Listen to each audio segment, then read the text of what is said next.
Nggih, ning ngadeg kene. Niku ingkang sepuh ingkang pundi putra kekalih niku? Nek sing tuwa niku sing mentelung etan tunggal nggih jadah nika. Wah mboten enten nom tuwa niki ming laire keri karo dhisik. Oh, ngaten. Lah iya kuwi. Nggih. Nggih. Nggih, mike. Oh. Oh iya iya. Cek. Cek. Pripun, Pak? Wah iya Kok ngene. dadi aku sing diundang dhisik maksudnya piye? Lho, engko nek tak undang keri kuwi ya ngresula dari anakku pilih kasih. Lah kok nek pilih kasih ya berarti loro-lorone diundang kabeh no. Niki anak kula niku anak angkat jane. Oh, putra Andanu. Nggih, ning ya karo anak angkat kula ya gemati. Ora senggo-senggone niku anak angkat. Pokoke turuwe tak openi, mboten kok tegese anggere kemule rada munggah no tak duke. Loh. Nah, mboten kualek niku. Lho, Kudune lek medhun diunggahke. lho, rak ngeten iki rak rada munggah. Mriki ketok tak duke. Angger rada kemudunan tak unggahke kok kene ketok gergeten kemule tak lempit ngoten. Ayo mah ketok kabeh no, Pak. Ane ra ya aman nggih. Niki ngisuk Kang Dalu Mbak Limbo Mbak Cange. Nggih, Mbak Tati. Kepanggih malih kalih jenengan. Alhamdulillah. Kang mboten kepanggih nggih, sami sehat nggih. Sehat, seger waras nggih. Seger waras. Jenengan nggih malah saya lari, saya kondang awake saya gedhi. Niki mboten gedene biasane niku cilik niki temen jenengan gede dhewe ya. Iya Pak ya. Ya mbuh. Lho karo bapake ora kompak iki piye? Lah ngene to. Sampeyan iki mangkate sak omah kok ya bareng tekan kene ora kompak. Lah nek sing sejak niki terus kula ya ora tau sampan jak ming pisan kepethuk kok sampean. Niki anak kula ya loro. Kene gek ngadeg kene. Sisan wae. Pisan. Kok ndak ora uman wektu malah ndarani kepiye. Mik mundi? Kuwi. Wis mendah kaya apa mareme bapake duwe putra putri kaya ngono ayu-ayu kabeh. Sik Pak, aku kudu Pinter-pinter salim sik karo ini bedo iki. Aku mangkat karo bapak ning sik mbayari iki soalé ya. Oh iya. Iya bener. Bapakmu ku ya melu aku kok kuwi. Oh iya melu ta Pak? Melu. Melu tunggalane. Pati uripku ki nang kono. Melu kene ta Pak? Ning sik sembodo anake. Ngene, Pak. Lek anake kula job tanggal 10 ning kali pancur siap tenang kabeh lek bapake kula nyuwun DP-ne 2.000. Ngono kok diomongke. Ya yo soalé bapakne ku nggih nganu kok sakniki ajeng damel pendopo ya Pak. Wah, tenang. Ngen kula niku hasil maringi jenengan nika. Nggih. Niku tak nggo tambah omah gawe joglo, ya tak ukir cagake, mongko ukire iki anggere esuk ki malih. Malih pripun? Lah pangan rayap kan malih anggere esuk. Tak kira canggih po piye jebul pangan rayap. Kula niku nggih bangun omah gedhe. Nggih. Nggih pundi-pundi tak bangun terus saking dana turah niki nggon kamar mandi we tak pasangi CCTV. Wah iya. Elok. Kon kamar mandi? Heeh. Ben piye? Lah kok nek wong nyolong sabun men ketok to. Masa nyolong kok sabun? Bang. Ini mesti modusnya bapak ini dipasangi CCTV. CCTV nang kamar mandi kuwi, kok nek sing mlebu wiyaga-wiyaga kuwi CCTV tak wateni clek. Oh. Ning angger kowe karo iki mlebu tak gedhekke clek. Tenang Pak. Soale niki selemer Bu, cok nyolong sabun. Ora. Guyon. Di mana tempat sing jenenge napa niku sing jenenge kamar mandi lah hal yang sangat privasi. Lah nggih. Mboten pareng diparingi CCTV ngoten niku. Mulane gek kula tetel. Nggih. Seneng ya Pak, iki sowan kene. Bapak Ibu, niki kula sowan kaping kalihipun. Nggih. Panjenengan sedanten nggih percaya kula niki ya anaknya bapakku ini ya. Mirip toh? Mirip sekali. Kowe aja ngono, kowe tak duduhi ya, tak omongi ya. Piye Pak? Iki kowe ngerti sound system? Ngertos. Kowe disele kowe buluk ora apik. Ning suarane lho, salone piye? Salon kuwi isane banter mergane apa? Mergo Ana listrike. Ora. Ana powere. Sapa ora? Lah apa? Sebabe ana ese. Maksudnya? Lah salon nek ora ana ese gur alon. Engko kok ngayal. Oh ya. Nggih sampe tangi. Biasane ora ngoten niku. Nggih leres. Ning nggih nuwun sewu panjenengan tetiga niku pancen sampun dipun antu-antu kalian para pepunden panitia mriki. Ah napa nggih? Nggih, saestu kek wau diantu-antu kados pundi supados jenengan terus Mbak Tatin, Mbak Elisa saged nglipur para warga masyarakat wonten ing Laladan Kali Pancur mriki. Nah, pramila saking menika mujudaken bab kehormatan yang luar biasa kangge panjenengan tetiga lho. Nggih matur nuwun jane kon gawe seneng lho aku kuwi susah ora ilok-ilok kon gawe seneng. Ning ya ora apa-apa. Awake dhewe iki ngestokke dawuh. Mboten lek susahe mikir napa lho, Pak? Walah kula niku ada lemah ra payu-payu. Nek lah apa? Mongko ning kutha lho. Lho, nek nang kutha kudune payune larang lho, Pak. Angger wong niliki Bali, Mergane piye? Nek kudune nek nilai yuk Bali. Mongko ya apik lemah ning pinggir dalan dawane 2000 meter. Dawane 2000 meter. Ambane sing dadi masalah. Ambone piye? 5 cm dadi ora nang. Lemah cara ngendi bisa kaya ngono kuwi? Amin turahan got. Nggih. Ngawur kaya ngono kok Turahan got lho. Ya ora payu. Mulane ku dalan tikus sih. Lah sapa rek ning dalan tikus nek ora tikus arep metu ngendi? Ya, maksudnya ibaratnya ngono lho, Pak. Iya ngono wae kok ndak tak nyenteri bapakne to. Pak ndonga Pak kangge masyarakat ing Kali Pancur. Nggih, lha nggih menika mugi sedaya tansah pinaringan sehat nggih. Mugi tansah rezekine lancar nggih, rezeki ingkang berkah barokah nggih Pak Bu. Mugi tansah ayem tentrem guyub rukun sedayanipun nggih. Besok nggih wayangan meneh ya Pak ya. Nggih pokoke nderek ndedonga mugi-mugi warga ing mriki tansah guyub rukun, bandol ngrompol, jumbuh ingkang ginayuh, sembodo ingkang den sedaya rayu kang kestu, basuki kang kesti, gagah kang cinangkah, kecandak ingkang pun uyak. Amin. Mbak Elisa pripun dongane? Padha bapak karo Mbak Yuku. Wis ngono wae malah apik. Biasane sing ngidemi aku dadi Elisa. Robek pisan-pisan kok diwalik. Ah iki anu ngaturke panglipur ya, Pak. Oke. Siji pokok siji engko ndak utang oke. Oh iya. Iki mau wonten pamundutan saking gunung nggih Pak Yoyo. Wonten. Lan ugi menika saking pepunden panitia ugi ngersakaken mumpung jenengan bertiga rawuh fragmen ketoprakan Suminten Edan. Lho niku. Pundi sing mang dhisik ki arepe Caping Gunung dhisik napa Suminten Edan dhisik? Caping Gunung rumiyin. Anu mawon Caping Edan. Caping Gunung ki mawon. Kok campur joan. Lho engko ndak perkara ketoprakan ki engko keri. Dari kondisi yo, saiki Caping Gunung. Lek ngoten berarti Caping Gunung ingkang bawani putra kekalih mangke sing jengleng jenengan. Beser, anu beres. Beres. Nggih. Wiwit saking Mbak Tatin handayani coba. Ayo. Coba. Nggih. Saben bengi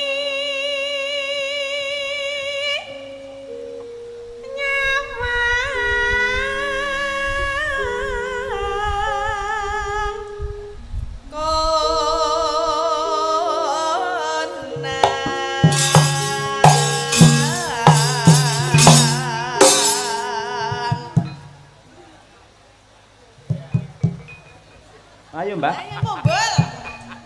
Kok malah keteprek, Pak. Mumbule kapan? Jane iki kepiye? Mas, ling ngendang mbok aja kaya motor masih busine. Kaya motor mati busine. Angger aku ngene mung dudut-dudut ra urip-urip, dudut-dudut. Ayo Mas Agus. Ya Agus apa? Lah sapa? Ngawur. Sinten Pak? Sinten? Kenalan. Agus ngono kok ngayal. Mosok pengendang Mas Heru. Lah nggih, Heru Su Agus. Ayo Mas Heru. Ayo, kowe kek mangap, kek mangap. Kek ngene. Lah wis mangap lho, gari jelenge kok. Balenono kok ndak cukup uang. Ayo. Sing kaya apa? Piye? Caping gunung kuwi lho saben bengi. Lah aku wis saben bengi. Wah, mbok kene kok ndek daging. Ayo Pak. Konang. Konang Mas, konang. Konang.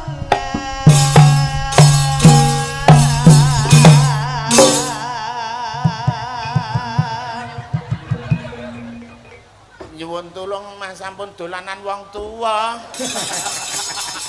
Lah, bapak iki lagi mumbul lagi kok dolanan. Tibane iki mak jelek ngono lho. Wah, aku wis tau mumbul malah kecantel. Lah yo Mas. Bapak malah ngene. Engko neneng sing nyawar tak naik 15. Wah. Molas. Kon menang.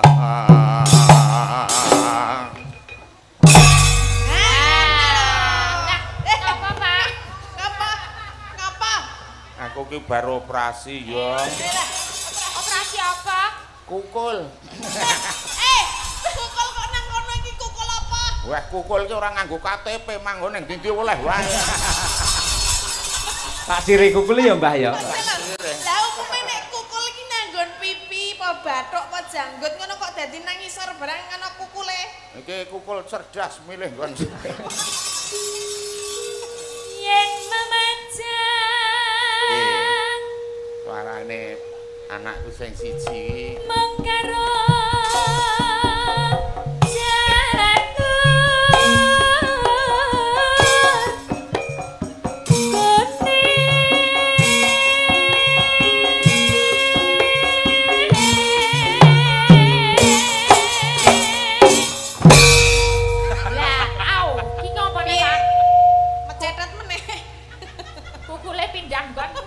oh ya tak go nyongkrok kukule pindah. Wah, Kukul kok pindah-pindah iki. Diomongi ora nganggo surat pindah ora apa. Kok gek-gek kukul kabeh, Pak.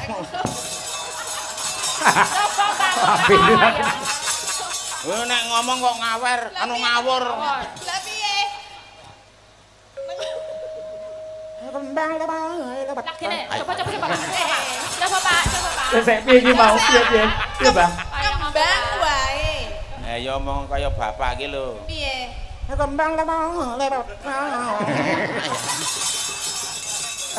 Ayo. Rasa nggo efek ngomong. Iya.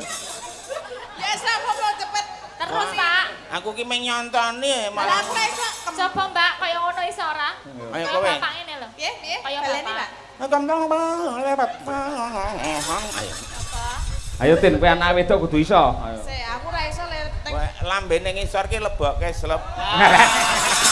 Lambe ngisor ndi maksude? Aja saru to. Lho, iki lambe iki ra ngisor dhuwur. Persepsine kene ndor, kene Oh, iki isor nek ya, Pak. ngisor. Oh, kene leboke. Lah sing jeneng lambe ra iki, mosok iki. Kembang lewat. Lah ibu-ibu do guyu lho. Iki kok ana Kok iso teknologine piye? Pak Pak Yoyo pengen nyobi, Pak. Wis tak cokot tiket mau malah ra iso-iso ya. Ayo, malah siso ya aku. Wah, malah dodolanan lambeku. Loh, nyatane nadyan ngoten niku dadi rejeki jenengan. Wah, aku Dadi napa niku sedekah jenengan nyenengne piyai mriki ya. Aku ki muni kembang lepae, ngono ku iso gawe teras sampe. Iya, teras. Wing mergo kembang lepae. lambene kok iso berkibar ngono to. Kok berkibar padake Gak iso gendera. ngono lho. Anu sesuk nek upacara Piye, Pak? ngiliyo lambeku. Oh, iya. Nggo apa? Derek. Lah jare iso berkibar. Ya ayo. Ya Tin, ada Tin. Wengah. Balik.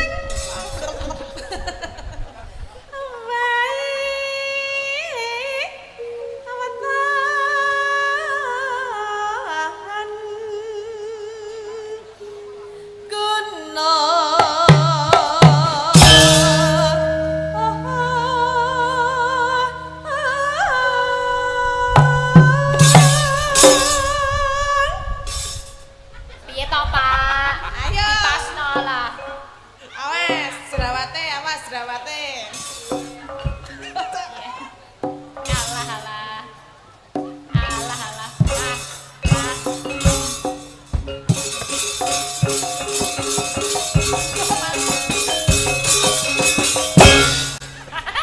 Kok iso kompak ngono lagi ketemu iki karo yoga-yoga kok kompak jenengan? Aku ki jan gumen, anu gumun. Ono yoga cerdas-cerdas tenan. Iya. Mas Angkara, padane, Pak. Saya jenenge Mas Heru, Mas Kris, Mas Dedi, Mas Jan. Waduh, Alah kaya Kemeruh. Kemeruh ra. Kaya pala-pala. Mas Kris barang sing. lek Mas Herune bener Mas Kris Dedi ora eneng ki jenenge kuwi. Dedi Oh, ya Kris. Teguh kuwi ana. Adirin, Parman, Wagiman, Giyo. Iya barang lho. Eh, Iya no. jeneng sepirang-pirang kok ora neng sing cocok. Lah sampean ngawur kok, Mbah? Aku ki ngawure cok bener kok. Mayo. Bagian iki, Pak. Bacot iki, Pak. Nggih. Sapitan. Pacitan. Piye to, Pak? Pacitan kok Pacitan, Pak. Landiane aku ora iso kok kon bawa. Wong ning ndi iki ning kon caping gunung bawane iki Pacitan ora kok Sapiteng. Ora wurung ya ora ana. Ora wurung ya ora ana. Gak yo. Oh lah ya, Pacitan. Ya jane gandeng jane kuwi jane. Suwi-suwi ya tekan kono ya. Pacitan lah panganan cara mbiyen kae to. Akhire yo entek-entekan lek wareken ya Sapiteng kuwi bener ya. Ya nek gek Sapiteng gak wis Sapiteng. Pacitan. Oh.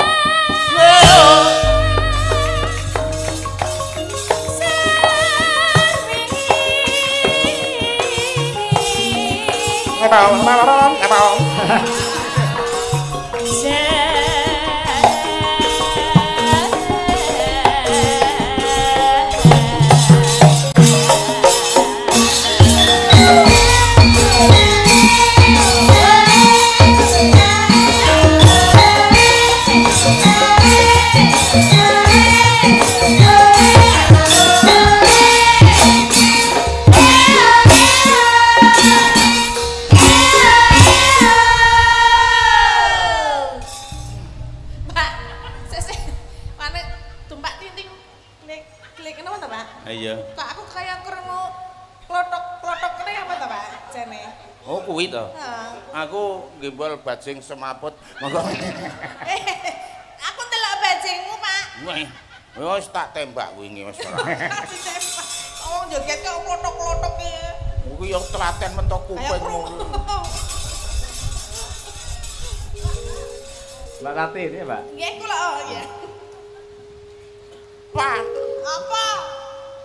nek sinden mbokmu biyen muni panas iki wong sinden ki ora lipenan kok ngene iki. Lah ngapa? Sinden ki do nginang. Terus Zaman biyen gek susure gede banget ngono. Oh. Bawa ki ora dicopot muni panas ngono ya. Fakah. Angger rampung bawane gek idu. Ngono. Gilani. Mula mbiyen ki ora ning pemerkosaan. Lah mergane. Lah sapa sing arep memperkosa wong susuran ora anang wis. Agene wong lanang nyedakno susu ngokok ngakangmu ngokok. Mboten niku sindan sing sepuh-sepuh to. Sing nom riyen lak mboten to. Mboten nek sampeyan ngokok ngakangmu. Aku mbok wong ego akak. Mbokku ki ngongkon aku ling ngundang aku kok. Piye? Kalau ya ora kemut susur. Heeh. Aku kok. Kok aku kok. Apa kuwi kerpe? Kok nasul wegah mbok. Oh asem ki. Apa kuwi? Asem ki. Wah. Ngono ning. Ya, Mbak. Wah.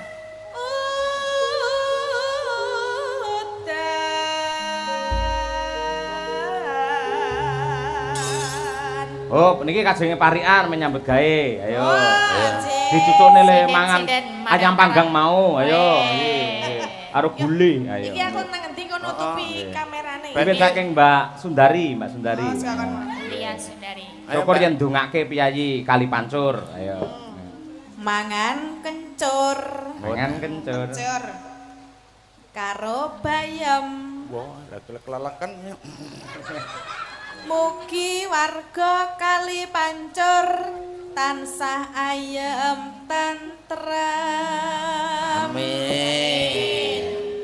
Selanjutnya Mbak Tri Hastuti. Ayo, kudu cerdas sinden saiki. Ayo. Kukur. Wah, nek kuwi nyemoni. Mula arep nyindeni adusa to, Tik. Ayo. Sampun. Sampun. Kula senengane kukur trae. Iya. Terus karo ngemut driji.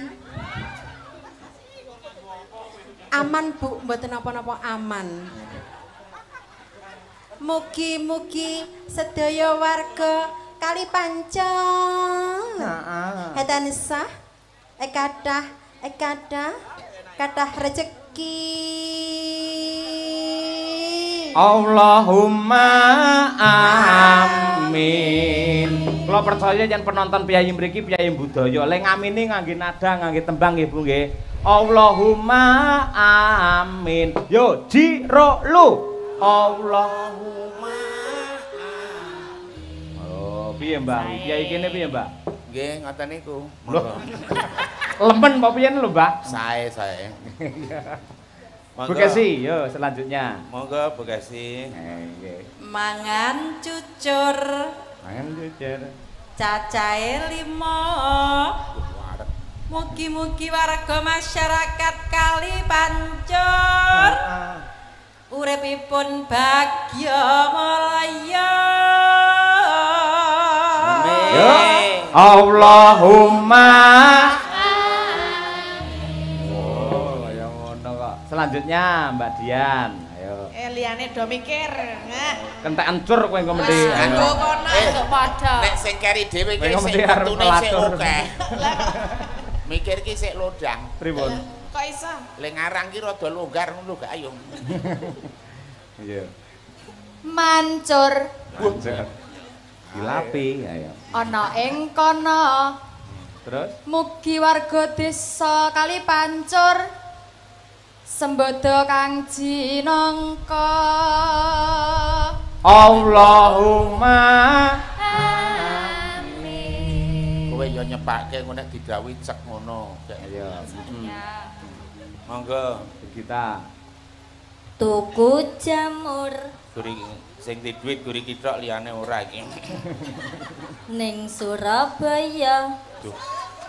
Masyarakat Kali Pancur sehat sedaya. Allahumma amin. Ngapunten Mbah obate keri niki.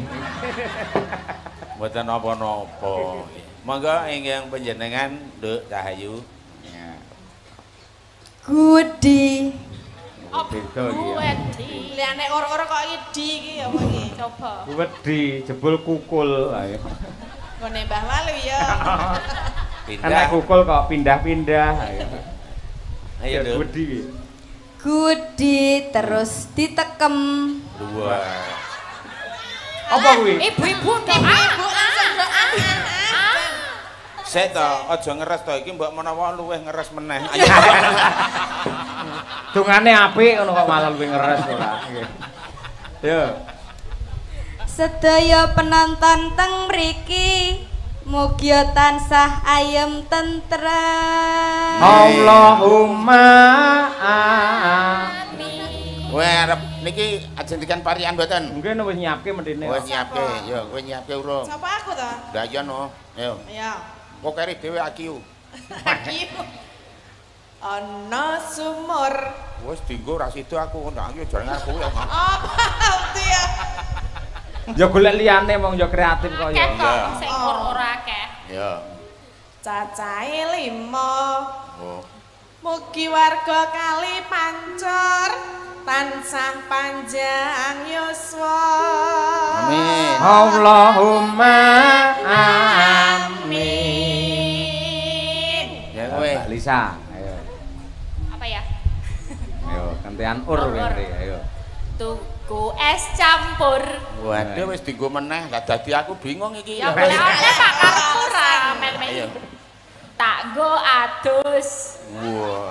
Es campur gatus. Ora nek Es campur Banyu nek kok iso. KTP. Dinggo bebas. Iya. Warga Kali Pancur piyayinipun grapyak semana alus-alus. Amin. Allahumma amin. Dek aku kari Ayo, Mbak, dhewe. sing apik dhewe, Mbak. Ya saenenge wong gur kari dhewe kok. Penting metu, Pak. Kang syukur Apa? nyunggi asbes. Mugi-mugi warga Kali Pancur ya sing pegawe, ya sing petani, ya sing bakul, ya sing karyawan, ya sing buruh, ya sing apa wae kabeh sukses. Allahumma amin. Ayo. Akeh men to Mbah jenengan. Lah engko nek sithik arga. Monggo. Lah iya betul. Panas udan panas lengaleng capek gunung Jatim?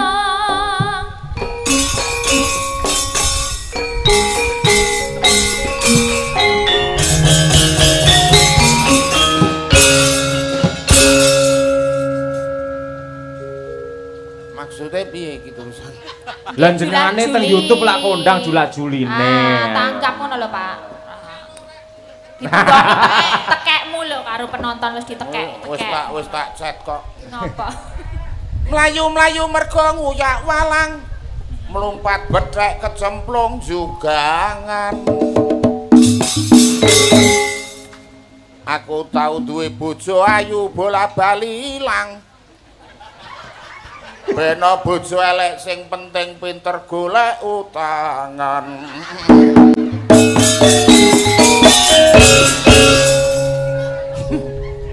Nano. Ngono kuwi lek ming guyonane. Ora ngono. Mangan apem karo cadak ketimbang mendem ayo ngibadah.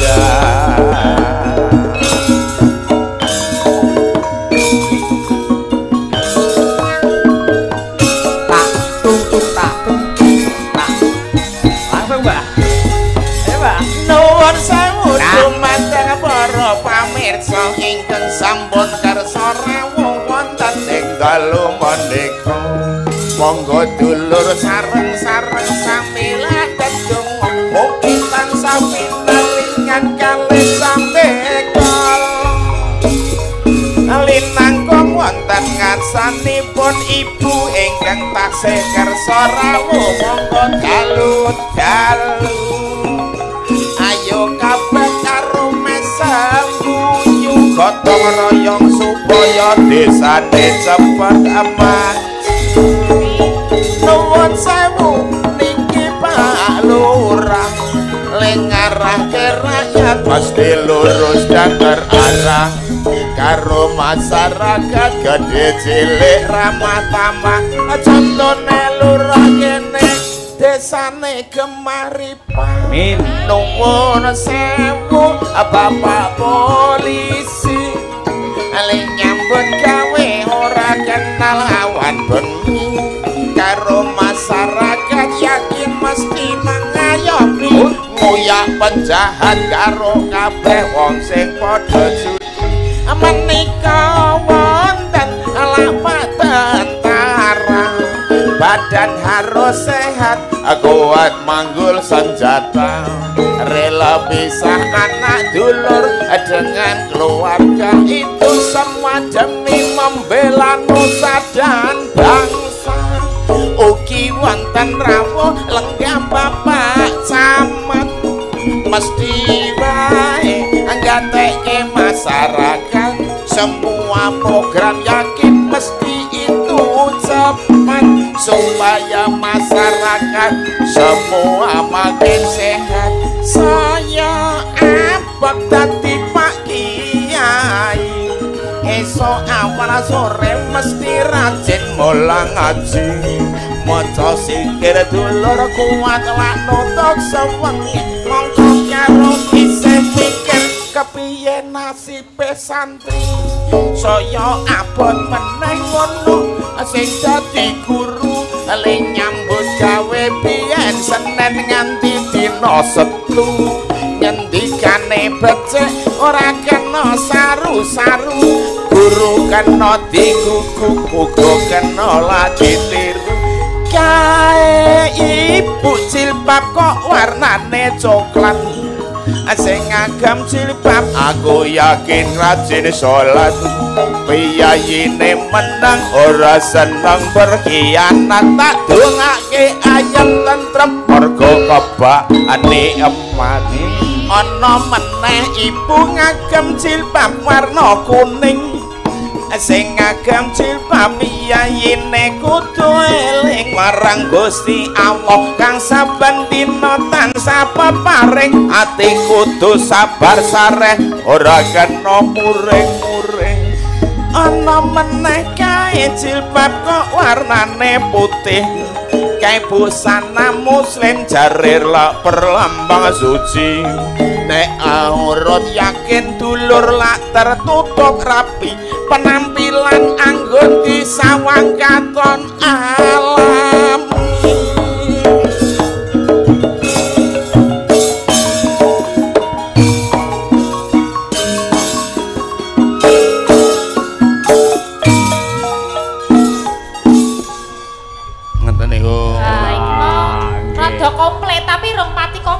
Kok iso, Mbak? Lah mau sing utama ini yang nanggap tuh selain ini RT ya, Pak? RT, RW apa? RT berapa tadi? RW Mbah Mo. RW. Mbah Mo tadi ada. RW urung lho, Pak. Pak Lurah wes, Pak Kiai wes, tentara wes, RW. RW 3, RW 5, RW 4 iki. Ngebat meneh ngono lah sing dadi RW. Kudu iso nentrem kerak wargane. Sebab RW iku pinangka contone, mongko RW mung sethithik jare bayarane. Anggane ini sethithik RW RT itu ujung tombak pemerintahan yang selalu berhadapan dengan warga. Aneng wong negor kayu ra nembung RT, aneng wong DMN RT. DMN apa? Di mana RT? RT. Apa neh ya sing durung ngono kok sing durung. Mau ibu-ibu jilbab ana sing durung. Karang Taruna. Oh, Karang Taruna, Pak. Karang Taruna. Semangat kompak kok kene. Oh, lah nek sak geleme dhewe ngene iki ya empuk ndrasku. Abot meneh sing dadi Karang Taruna itu terjadi pemudi lan pemuda. Benar. Setiap saat itu harus siaga. Ini desa harus dijaga. Karang Taruna. Sing ditanggap saiki iki sakmene iki ana piyaga. Oh ya wis piyaga mboten Ya ora apa-apa kok.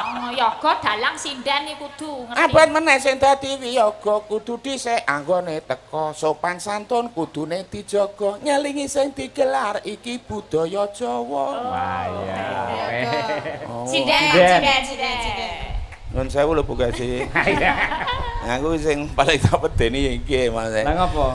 Nggih mboten napa-napa lho nek ngundika anu sarana to ngaling-aling Bu Gasi. Ngaling-alinge Bu Gasi. Ora kok Bu Gasi lan kono lho. Oh ya ora apa-apa nggih.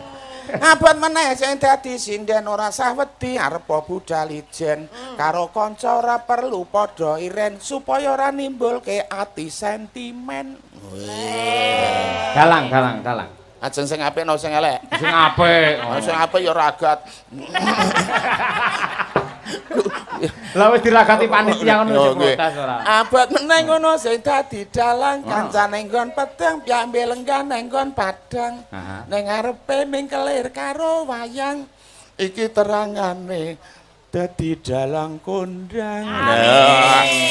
Dagelan. Dagelan. Abot meneh iki lak dagelane kudu penak runtut dirungokke nganti kesel iki dalan jagunge. Mongko iki wis entek bayaran. Oh, sampean iki cok bayar dhisik dadi aku mlaku iki kleang-kleang. Lah tertib wong panitiane tertib kula ya melu tertib. Nggih matur nuwun. Iki nek jola-joli parikan kene sewengi ra entek-entek ndak malah selera. Ditutup. Nggih niki mau dibacutke. Nadyan.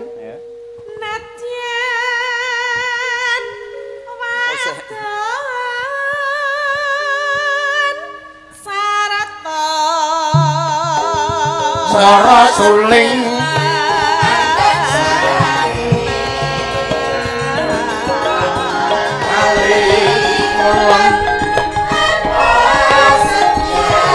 masuk langgam sapi dulu.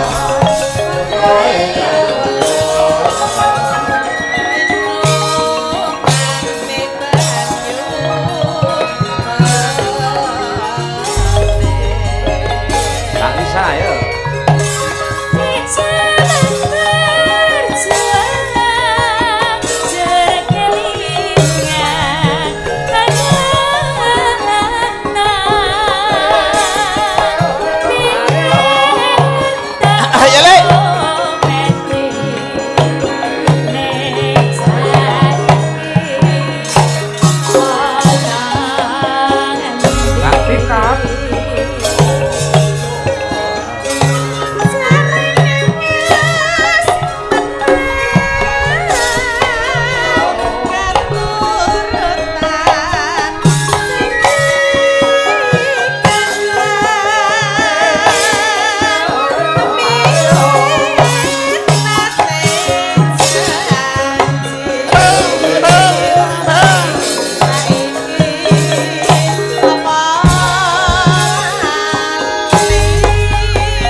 Semangat ya, Mbak ya. Semangat. Nggih. Niki wonten nawala saking Bapak Sutriyasa. Nggih. Ngersakaken tembang pepiling prawalayar Gugur Gunung Selendang Biru ingkang nembang Mbak Tatin Mbak Elisa. Nggih. Wonten malih. Assalamualaikum warahmatullahi wabarakatuh. Waalaikumsalam. Sugeng dalu bocangik bulimbuk. Sugeng ayahi jejiban mugi tansah pinaringan rahayu wilujeng nir ing sambi kala ngantos dumugi tancep kayon. Saking kula Wastu Kencana nyuwun dandang gula kanthi sandi asma Kali Pancur Bersih Desa. Anggitan kula piyambak nggih. Mangke dawahipun ninggal katresnan. Inggih pelok berarti iki nggih. Tapi Mbak. Nggih. Sinten iki? Nggih, sinten kemawon niku patah nggih. Oh nggih. Niki sing ngripta panjenengan iki Dalang. Lho sanes. Sanes wae. Niku lho nggih. Piye to Mas? Kemeruh jenengan iki. Mas nggo kacamata barang kaya cek kleru lho. Ketok ora tepak. Ketok ora. Tulisane munggah medun. Loh, Jane kok ya ngopo dadak kacamata barang. Iki kacamata pembesar. Lah nek pembesar kedune malah cetha to. Lah iya iki gluk es dadi es batu nang pabur. Lah dene kacamata pembesare nyawang apa-apa dadi gedhe to, Mbak? Lah nggih wong iki mbiyen dinggo aku turu karo bojoku pisanan nganggo iki bojoku kelakepan aku mlayu kaya duntal boyo kaya ngono. Iya. Nggih. Dinggo bojoku ning pasar ya nggae rugi. Nggae rugi piye? Lah kacamata iki to. Teri siji iki dinyang 20.000 darani bandeng. Mergo gedhe. Yen ra tau ngage kaca tinggal niku teng kamar mandi mboten nate. Empun. Piye, Pun? Ora apa? Wah aku ngau kamar mandi ngau kacamata ndungkul aku bengok kok. Lah apa ora apa? Waduh lha kok iki ember karo ciduk padha gedene iki aku. Uduk mesti ayo. Uduk ta. Mesti uduk ciduk. Iki. Ya nek wit kambil iki. Endi to wong Iki. agak, Pak. Oh, cagak teratak. Sensane lho. Iki tak nggo nonton Tatin iso mar. Aja nonton aku. Apa? Lah wira ngangge lu pembesar wis gedhe kok ya. Ya brose iki kaya eblek. Kudu banget. Ah ya kaya gapura kotan. Nggih, mangke. Monggo menika naryo panyo kancanen. Ya. Lah niki sinten Pak Dalang Ini ingkang sambil menyelam minum air, Mbak. Pripun? Eman-eman sinden Madangkara kalau nggak ditampilkan di Kali Pancur juga eman. Satu Nggih. atau dua bisa nyawiji, Pak. Boleh. Mbak Winong Ya, kuwi kan bacute dikenal. lah ninggal katresnan. Oh iya, Nggih, biasanya ini nggih. Mbak Winong ninggal katresnannya. Bareng-bareng sini aja, bareng. Renang, ayo. Ayo, Nduk, ayo, Nduk. Bacute kuwi Ayo, Nduk. karo Mbah Waluyo ben rada istirahat mergo bar iki arep dadi Den Mas Broto. Kene. Ayo, Nduk, tak tulungi. Ayo kene aku. Lah gaya nenek karo sinden ayuwe legake lek arep nulungi lho. Kene. Ah, No wong kok ya curigane pol. Lah meng nulungi pakai wong. minggu sajanya. Heeh. Ya. Nggih. Medunan Nduk aja nang dhuwur. Oh iya. Dandang gula pelok 6. Wah, ra tenan to. Bacutke terus Enggak, ninggal OTW katresnan. lo sabar. Nggih. Beda ayo pupure we karo anakku beda. Piye Pripun? bedane? Lah iki lek pupuran ket mau isih wutuh kowe iki pupuran lagi 5 menit angger nggo kedep dor rontok. Ayo ben tak. Beda yo. Lek Iya. pokoke FIFA Bragor. Nggih. Nano. Ayo, Nang.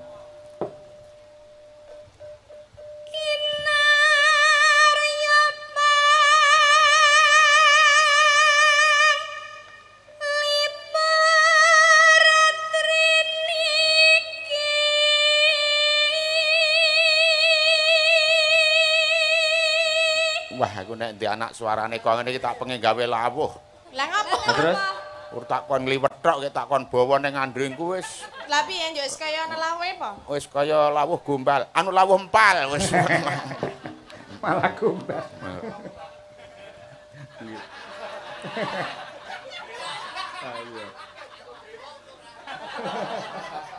Ya wiyagone do imajinasine.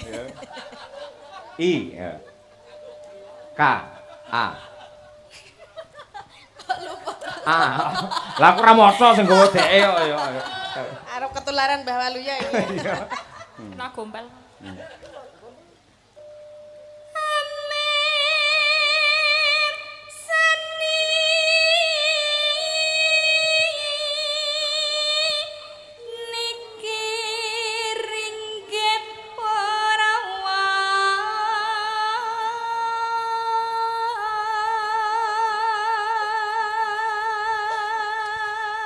Halo. Swara ya kaya ngene iki wis tak omongi to aja mangan sing mambu-mambu lengo kowe iki tin. Lah piye? Mangan apa konen? Moncem ambu lengo contone apa? Ya oncor kompor. Wajan. Aku tak pangan dhewe malah. Wo. Malah asin lengono kuah monggo. Iki kok kaya keceh ta aku. Apa to, Mbak? Plus. Nggih niki panggonge basah. Asine ora telem dhek nguyuh ae ket mau pisan asine. Dadi nggih ndegleng dan ditantung jerene mak cerit ngono. Terus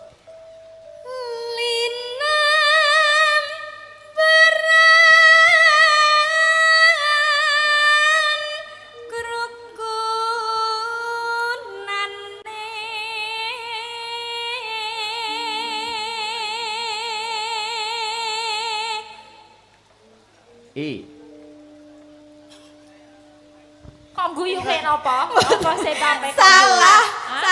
Pak Njenengan niku nek mboten semerpen. kali bar LI to. Kali kan bar LI to. Iya bener lho. Wolu sukune. Niki ijone iki KA yo li. Nah. Barli langsung Line melu ngajeng. Iya nggen line aja banter-banter to. Wis melu sing ngarep mau lho. Pendong ngono lho maksud. Oh alah ya ya. Li. Pan. Aja banter-banter malah wong telu lali. Lah Elisa malah tambahi jeng-jeng barang kok ya. Line pun melu ngajeng. Lah kuwi. Wis, yen ngajengan wau. Kenten saiki sing bajute. Ayo, Pan Mbah. apa-apa. Mbak Palo ya ngajengan ya. Kowe rasah melu nerangke malah kleru. Ya oke Bapak, siap Bapak. Oke. Wong Jawa kon nembang gugur gunung kancane do anu ya beda dhewe kok. Piye? Kudune wong do kolobes kontul baris nek Elisa gandeng duwang Jawa ya kolobes dara baris ya ora cocok. Kok beda? Kok dadi doro? Dhek golek slamet tak kuwi, Mbah. Iya. Pancen kudu bersatu.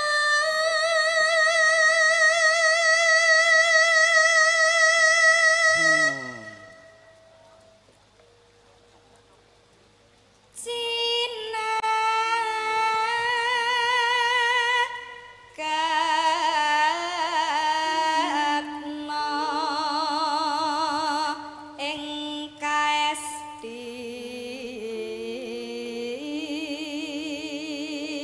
Kok beda ya, Mbak? Kali panci. Kali pancor lho iki salah lho, Kak. Mau bener kali. Cene dhewe paling, cene dhewe. Sendiri-sendiri. Oh, cene dhewe. Cure dhewe cure. Oh, cure dhewe.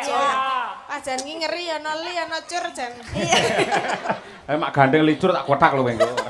Mboten, Pak. Ya bibire-bire koloso.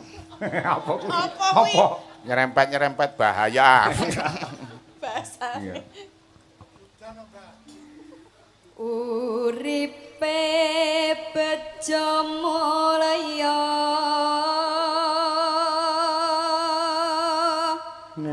Neno rasa kesangipun neno bersatu luhuring bangsa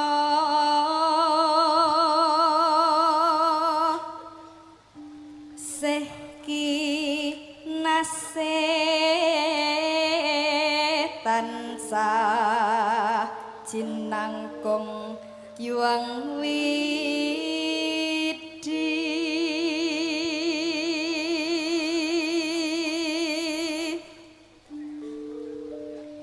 desa tentram raja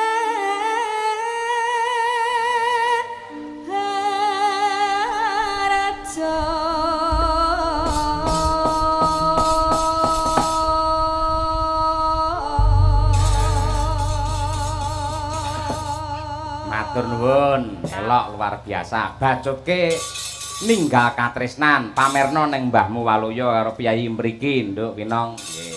Ya, do pamerno, tak delok pameramu kene. Dipersani gawe kacamata teman. Lah nggih. Jare kon leren karo mirsani. Bar niki Fragmen jenengan nggih. Waduh. Monggo rong ramban sepisan dangdut pindut jaranan. Oke, Winong Nawangse. Yo.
Luar biasa.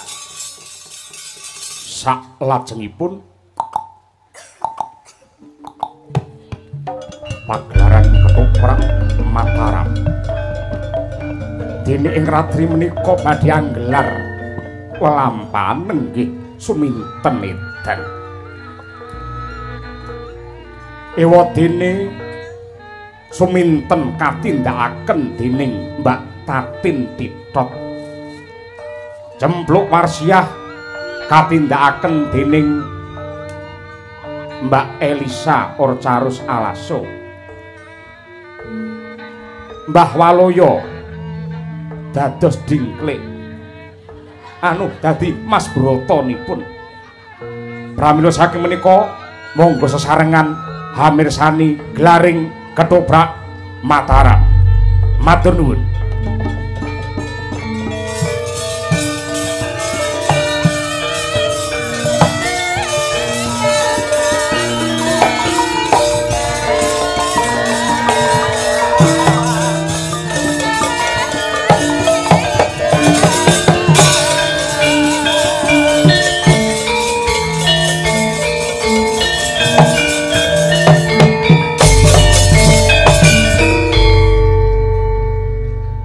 Sumini, Suminten.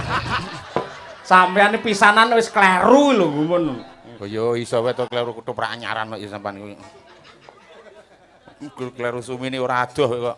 Den Mas. Duh Suminten. Pripun to? Wong kok ayune sejagat dinggone jen nanging aku ra tresno kelawan sliramu wong. Oh sik lho wong aku urung sida omong apa-apa kok wis muni ra tresno lho. Lancang Subroto. Lancang. Aku wis ngerti ceritane wong ayu. Ya nek wis ngerti ceritane bubar wae wis rampung. Aja wong ayu, kene rada caket kene nanging aja banget wong ayu ya. Panjenengan menika kula antu-antu saestu lho Den Mas. Kok caket mriki to Den Mas? Aja kaya ngono Suminten. Kok aja kaya ngono pripun to Den Mas? Wong tresno kuwi tukul saka ati. Sekedap to Den Mas. Panjenengan menika Lemu geret aja banter-banter wong ayu. Alon-alon ngene wae. Nah ngono wong ayu. Den Mas. Kula menika tresno saestu lho kalian panjenengan menika mbok jenengan ampun menolak to. Ya ngene Suminten ya. Aku ora jeneng nolak katresnanmu babar pisan ora. Nanging kawruhana yen toh aku ku wis duwe pacangan sing kudu dadi garwaku. Kula menika mengki pokoke nek kalih jenengan luwih apik tinimbang pacangane jenengan iku lho. Abot Mas. rasane atiku nek le ayu ki ya ayu. Nanging kepiye meneh aku wis duwe pacangan sing kudu dadi garwaku. Suminten, kowe sabar ya Suminten. Akeh priya liya sing bakal dadi sisiamu, ya. Ning kula menika tresnanipun namung kalian panjenengan lho. Ati kula menika isinipun namung panjenengan Den Mas. Aja ngeyel Suminten. Eman-eman ayumu. Kula menika tresna kalian panjenengan. Saestu anane namung tresna kalian tresna. Sambluan pas kukule lho. Endi tak kukule? Aja ndemok kene wong ayu. Lah pripun ta? Ora kepiye-kepiye. Den Mas, panjenengan menika ibarat panganan. Ibarat panganan menika kula menika sampun cumawis ngenten lho. Panjenengan ajeng garing ngemplok. Wah, ngene wong ayu. Ayo. Arep mene piye? Aja kaya ngono wong ayu. Kok ket mameng ojo. Yen ayumu ki ayu. Terus Tenan yang keparang tak condro. Tenan irungmu wae miji timun. Kuwi biasane untu lho. Oh. Inong kok miji timun lho. Ya, mripatmu blarak sempal. Mripatmu. Mripat menika mbelalak. Oh iya wong ayu ya wong aku ki pancen urung tau sing jenenge apa ya? Apa? Ngrimok atine wanita dadi yen kurang sing gedhe pangapuramu ya wong ayu. Den Mas, Piye? jenenge wong wedok tresna kok ditampik iki mboten wedi dosa napa? Aku ora nampik, nanging aku wis duwe pacangan Ya liya. padha karo kowe jenenge nampik. Ya aja banter-banter wong iki cedhak kok malah banter-banter. Lah salah ngopo lho ora gelem iki? Wong ya bodine wis kaya ngene. Ayu ya ayu. Cemplek. Cemplek.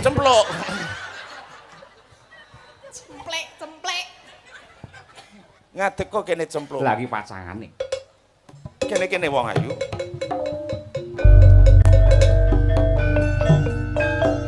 Kok kentongane tik. Ben kentong aku. Iki ketoprak cilikan. Lah ditutuk suwi-suwi gedhi. Coba sawangen. Iki pacangaku sing jenenge Cempluk Warsia. Kuwi ta jenenge cempluk. Padha-padha anak wari, anak warok. Terus nek umpamane dibandingke mau ya gedhi aku lho. Umpamane panjenengan menika ajeng sare, umpama kalih kula rasa dadak nganggo kasor tak kandhani. Tak omongi ya, Nduk. Aku ora mandang gedhe cilik lemu kuru, gedhe cilik iki sing kanggo ya men sethithik. Ngene ya wong ayu.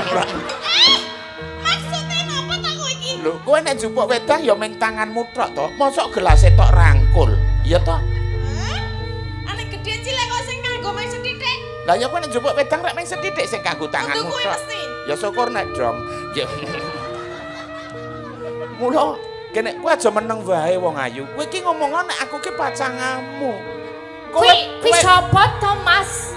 Kuwi sapa? Ojo. Terangno karo aku, nggek tak genahke.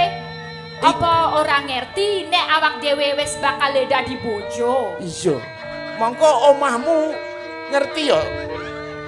Aku wis ndandani omahe Cempluk Warsiah wis tak pasangi munyuk ngombe. Munyuk ngombe iki apa? Munyuk ki kerang ngombe mie wis tak pasangi keramik wong ayu. Bener. Toprake keramik barang. Terus umpama jenengan dadi bojoku rak ya ora masalah to. Ora. Ya gede-gede aku, cantik-cantik aku. Ora. Kuwi lho meng kaya biteng kaya ngono lho. Se. Kamu sopo kok ngerti-ngerti kue jejaketan karo calon garwaku tulung tepangno sopo jenenganmu dunungmu nang endi? Iki cempluk kok ngendi asa tepang-tepang barang e. Cempluk saking Cilacap. Ngapunten nggih. Kowe Iki- cempluk. Cempluk. Mosok kowe ora kenal karo aku? Sopo ih? Kowe ning nggon setak apa nggon sosial media ya ora ning ora tau ngerti aku. Biyen kurang ono HP. Lah yo. Aku ora tau ngerti sapa kowe sapa. Pengen ngerti. Aku calon bojone Den Mas Broto. Loh piye to? Aduh, kok piye to? Eh. Piye to Mas iki ya piye to jane Aja dadi wong joroke. lanang? Iki kena ager-ager ngawur wae. Ager-ager sapa? Jarene arep Sik to, ralat sik. Instruksi sing jenenge Brata iki tegas, keras berwibawa. Lah nek ketanggur tenan ku ya kon ora oleh ngomong. Aja kaya ngono ya. Piye? Ngene lho. Aku ngapa? Mau kan wis iki sing plok. Iki calon bojoku. Plak, jempluk. Cem. Anu iki mau iki wis dadi iki mau iki arep memper apa Memer apa? Ayo. Memer apa? Mau wis arep ngopo kowe? Mas arep ngopo? Klambiku ngerti klambiku suwek-suwek. Mergo dipeksa karo iki lho. Masa wis arep mbok. Ngono. Ngono kuwi Mas, ge laguanmu ning Ning akhire dhek ora iso mergo sosise layu. Lah ya wis syukur nek ngono tak. ngene lho, ngene aja do rebutan aku. Ngene, aku ki wong lanang. Wah iki tegas wibawa iki. Aku tegas wibawa. Ngene. Piye? Kowe wedok. Bener. Iki ya wedok. Aku lanang. Terus? Dadi bedane. Kowe wedok aku lanang. Kenae piye kok jane arep memer kuwi mau? Jane iki sing adat di bojomu ki aku apa kono? Wong lanang rasa mencela-mencele. Lek muni seneng karo aku kok ya seneng karo kowe barang. Lah ya manusiawi to. Awak dhewe wis nyebar undangan iki ki calon bojoku ya sapa jenengmu ngomong iki calon ten apa? Apa? Sapa jenengmu mau? Wis ngene wae. Ngene wae. Kowe ayo. Tak oleh kowe bali. Kowe bali. Kok ndak malah do pecokan. Endi bocah iki mau? Oh iki kene. Apa? Kok dadi ngono to? Iki apa arep ngomong? Yo, aku seneng karo kowe. Ning aku siji wae aku. Aku njaluk ladenono siji iki penjalukku ya. Napa Den Mas? Tulung jupukno kembang kae tak nggone nyunduki seliramu wong ayu. Kae lho. Kur kembang. Iya. Wong kembang Den Mas. Ora ana liyane to Den Mas. Ababmu.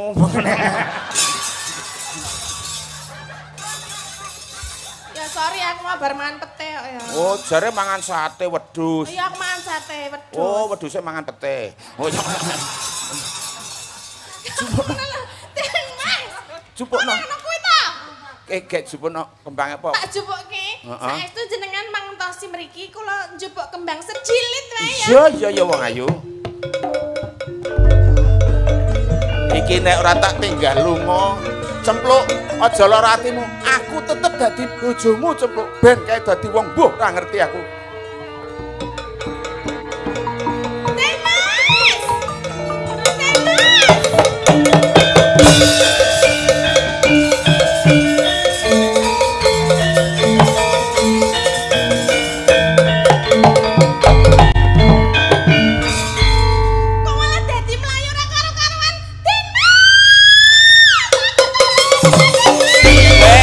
Dano.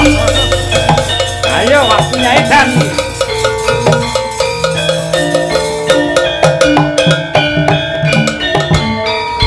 Simba. Tolong anakku. Walah minten anakku. Anakku minten ono ganti apa dakwaan anakku? Kowe dadi mbokne. Bapak iki lho Pak, anakku iki lho Pak. Ono apa ten kok mlayu-mlayu ke daerah-daerah kaya ngono kuwi karo tumetes elohmu. Kenang apa, Nduk, kowe? Kenapa? Kok sik mbokne. Mbok yo koclok kuwi. Mbokne ra cetha blas. Omong apa aku ra dong. Suminten, kowe aja ngawer. Anu aja ngawur.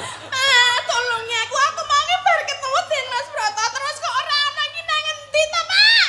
Den Mas Broto ki sapa, ha? Piye to, Pak? Iki calon maune nak yo arep dadi bojone Suminten. Apa wis ketemu Wis karo ngene Den Mas wae. Broto? Aku mau iki wis ketemu ning kok ilang. Wah, ana Pak omongno tenane piye nek jane iki Suminten ki ora bakal karo Broto ki terangno ngono lho, Pak. ngene lho, Den Ora piye-piye. Suminten. Wingi iki jane ya wis arep dadi bojomu. Ning ana patih utusane Kanjeng Adipati iki sing nang nggone kewarokan kuwi mau isine Kewarokan. Hah? Neng kewarokan iki nang endi? Nang omah warok iki lho kewarokan. Kuwi ceritane tak kira ki arep ngenai pitukon jebulane awas gamelane ya tuk tuk tuk iki mau batalke.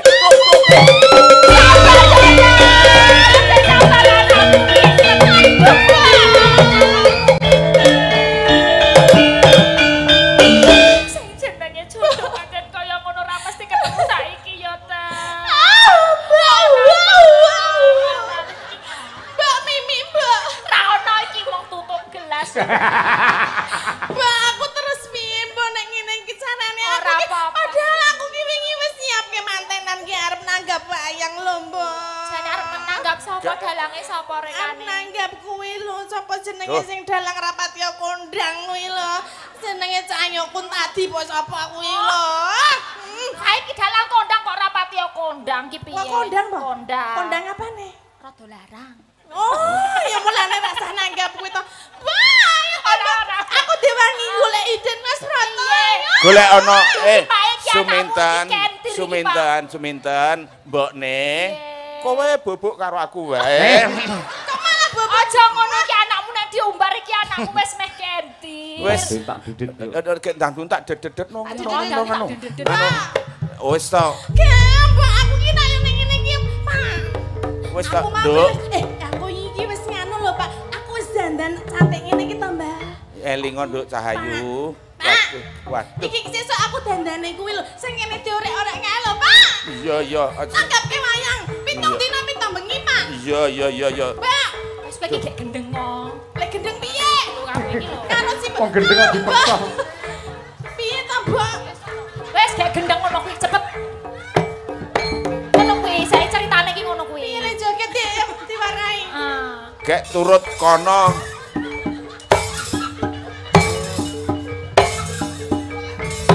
Anakku kaya gendeng tenan to anakku wis Suminten.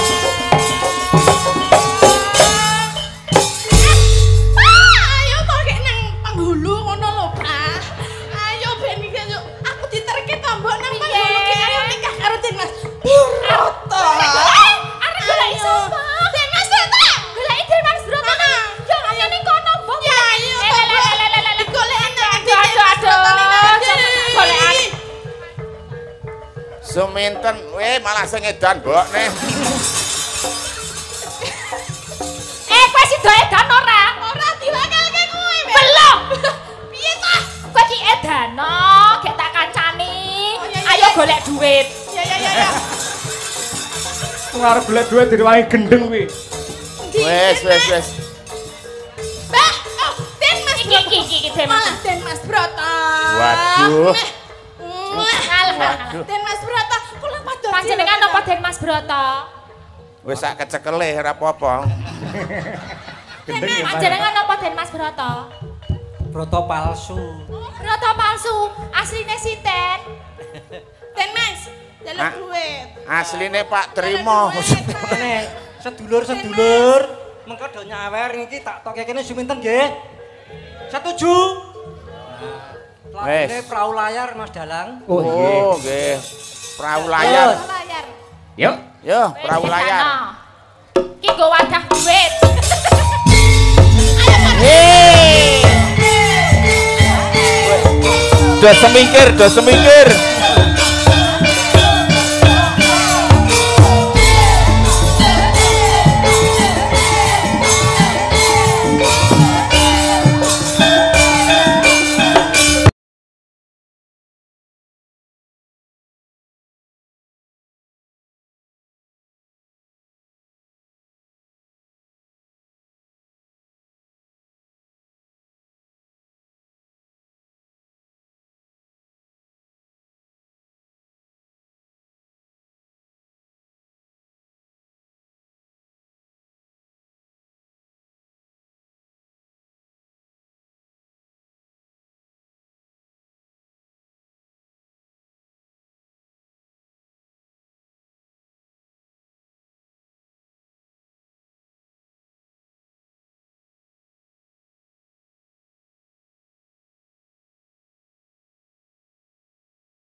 Gek. Nek wis entuk akeh ge nggo tuku obat go rene, gek men mari.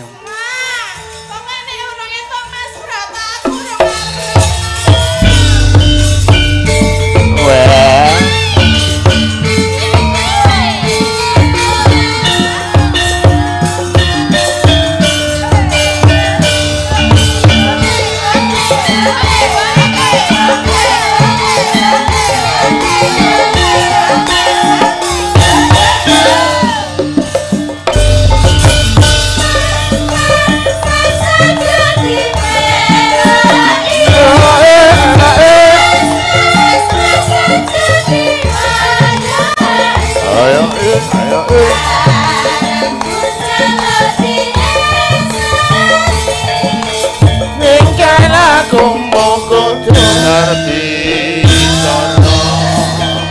Aja ditinggal kapribaden katimuran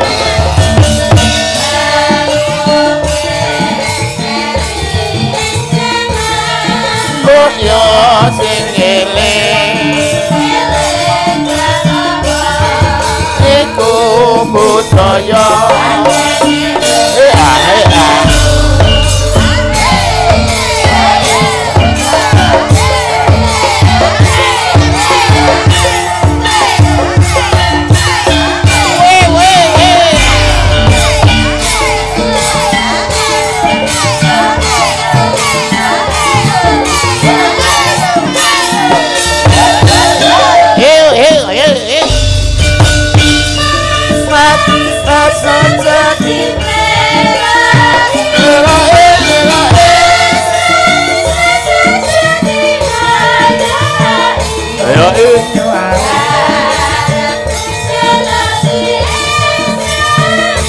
terus piye aku ngerti ora ora ditinggal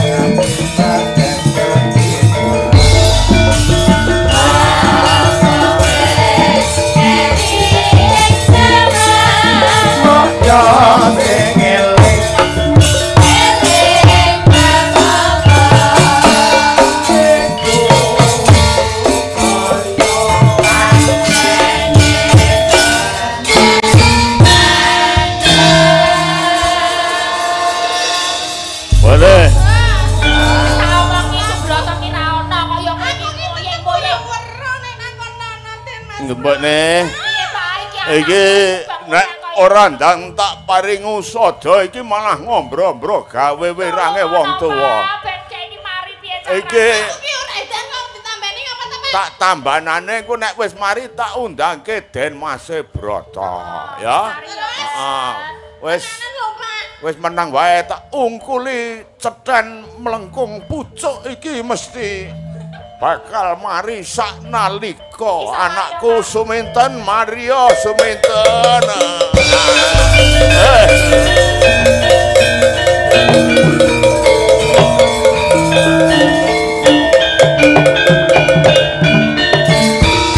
Wah, monggo Den Mas Broto.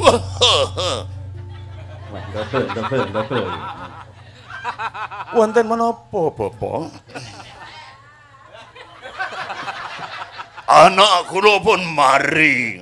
Ketok ayu jenengan kudu tanggung jawab. Jawab. Broto. Menawi ngaten kula inggih nderek menapa iki dados kersanipun Bapak Warok. Kula ndobel mboten menapa-menapa. Abdine Broto melu lho, dijak omong lho, abdine Broto. Nggih. Brondol, ndi ngono? Brondol barang. Brondol adine Broto iki.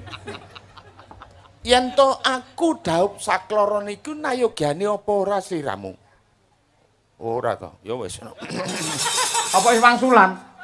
Lah dadak kaya entuk tiket kae dadak. Wis Pak. Suminten kelawan cempluk kepiye wae iki wis dadi jatahmu kudu dadi bojoku sakloron, aja kuwatir. Nadyan kowe ki tak dobol tresnaku padha wong ayu.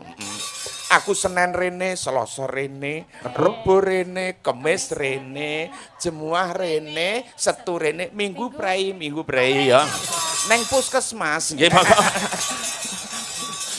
Matur nuwun Mbak Waluyo, matur nuwun nggih. Mbak Tatin, Mbak Lisa saged istirahat rumiyin. Nggih. Tetap ngaturaken selamat sukses untuk warga masyarakat ing Kalipancur, Ban-ban Kerep ngalian Semarang. Amin. Semoga tetap mendapatkan barokah dari Allah Ta'ala.